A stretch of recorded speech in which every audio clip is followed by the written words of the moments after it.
Welcome back, guys. Let's make this chicken curry together with a taste of coconut.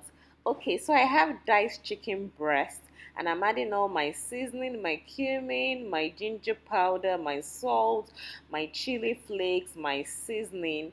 Feel free to use any seasoning that you absolutely like and enjoy. So for this, I'm going to be adding some natural yogurt. Guys, don't worry, just stick with me, okay? You will see what I'm going to be doing. I like the feel and the taste of yogurt. You can skip it if you don't like it, but trust me, this is a game changer. I'm going to be marinating this chicken breast and the seasoning on this natural yogurt, and I'm going to let it sit overnight. If you're in a hurry, you can actually do this for at least 1 hour. I'll advise you to like wait for at least 1 hour so that the taste can be well marinated into your meat. So just cover it up and keep it aside. If you can do this the day before, the better. Let's start cooking. So after my meat has sat down in this juice for a long time, I added it to my pan and I allowed my chicken cook. Guys, you don't want to taste raw chicken. You don't want to like eat it at all. So I allowed it to cook. I didn't add any liquid. Just let it cook in its juice. And after it had cooked very well, I added some more cooking oil to my pan. If you want to use a different pan, it's all on you, no problem. But because I wanted my juice and there was no point, I just continued cooking like so.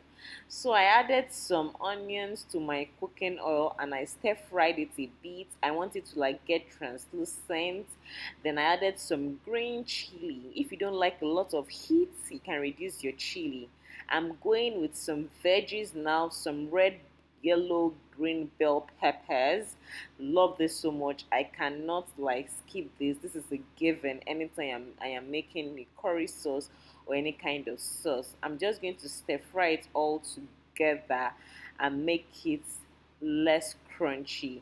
Afterwards, it's time for me to add my chicken. You can see that the chicken is already cooked, okay? Because the cooking process from now will not be too long. So you want to make sure your chicken is cooked so that by this time you don't worry that okay, you're leaving the chicken to cook again. Let it cook properly before you add it to your veggies and your other ingredients. So it's just simmering for about 2 minutes and I'm adding some other seasoning because you've added veggies, you want this to taste better.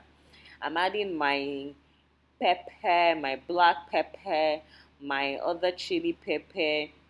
Like I always say, if you don't like a lot of it, please don't add too much pepper. Black pepper is absolutely fine. I didn't add a lot of seasoning because I already had my chicken seasoned and I don't want to end up with something that is too spicy at the end of the day. So I'm just tossing this all together before I add my coconut milk. Please note that this coconut milk is the one in the can. I didn't have the patience to start cracking open a coconut. There was absolutely no need for that. And I love the taste of the canned coconut anyways. So that is what I used. So you just want to make sure that you're cooking it in this juice again. The major reason is just to make sure that everything is well meshed together. Not that because I want my chicken to cook, but I just want the feel and the taste of the coconut. That's the reason why I just let it to cook for another 5 minutes. And it's absolutely ready at this point, guys. There's really no point in cooking it further. By this time, I had already turned off the cooker. I had turned down the heat of the stove and I just allowed it simmer in its juice and it's just left for you to serve it. But before then, wait a minute, I can't skip on this. I'm going to be adding some spring onions as well. See how vibrant and colorful it looks. I love spring onions. It always ties my dish together. And guys, just mix it together. Don't worry, by the time the sauce cools down, it's going to be thicker. So don't worry if you feel it's too juicy at this point. It will definitely turn thick, provided you use that coconut milk. It has cornstarch, so it will be thicker. And now let's serve it with some steamed rice. I hope you enjoyed this recipe as much as I did. Do come back for more. Bye.